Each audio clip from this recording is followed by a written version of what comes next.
યુવાન ભાઈઓ 4-5 અપરાધો ન કરવા, જો મારી વાત માનો તો. એક, દેહનો અપરાધ બહુ ન કરવો. આ દેહ હાચવવા જોઈએ. દેહનો અપરાધ, હા, તપસ્યા કરવાની મહાપુરુષો કરે, એની આખી વાત જ જુદી છે. કઈ પ્રોબ્લેમ છે ભાઈ?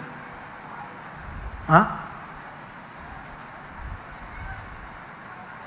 હા ભાઈ, નજીક લોકો, હા, પાછળ હોય જગ્યા હોય તો આગળ આવી જાઓ બાપા, આગળ આવી જાઓ, આવી જાઓ.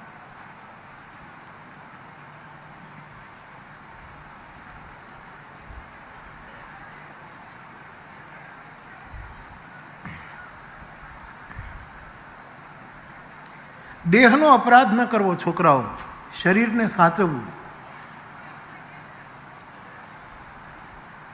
આશિષ્ટો બલિષ્ઠો, ઉપનિષદ કહે છે, માણસ બલવાન હોવો જોઈએ, આત્મબળ હોવું જોઈએ, પ્રાણ બળ હોવું જોઈએ, સંકલ્પ બળ હોવું જોઈએ. દેહનો અપરાધ ન કરવો. તપ કરો, ઉપવાસ કરો, આરોગ્ય માટે બહુ સારું છે.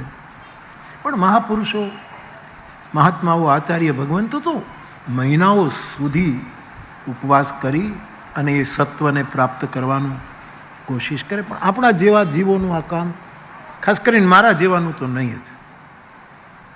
મારા જેવાનું તો નહીં. બુદ્ધ કહે છે સમ્યક આહાર, જેટલો જરૂરી હોય એટલો આહાર લેજો. આચાર્ય ભગવંતો, જૈન પરંપરાના મહાપુરુષો કેટલું તપ કરે છે સાહેબ, એને પ્રણામ કરીએ, એમાંથી પ્રેરણા લઈએ. પણ આપણે સંસારી છીએ. દેહ અપરાધ ન કરવો. બીજું, દેવ અપરાધ ન કરવો.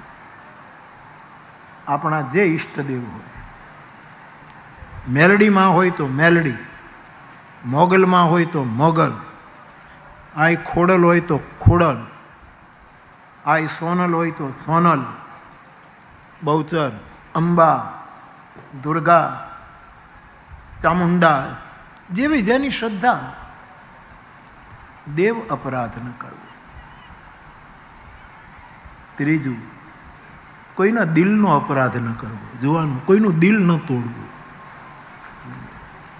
એક ફિલ્મની પંક્તિ છે, દિલ તોડના કિસી કા ये जिंदगी नहीं है, गम दूसरों का लेना क्या ये खुशी नहीं है. એવું એક ગીત હતું જૂનું. કોઈના દિલનો અપરાધ ન કરવો, કોઈનું દિલ ન તોડવું. અને ચોથું, મને બહુ જ ગમતું સૂત્ર, કોઈ દીનહીનનો અપરાધ ન કરવો. છેલ્લો માણસ હોય એનો કોઈ દિવસ અપરાધ ન કરવો.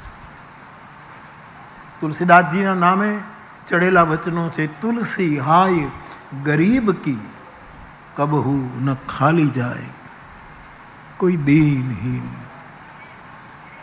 એનો અપરાધ ન કરે.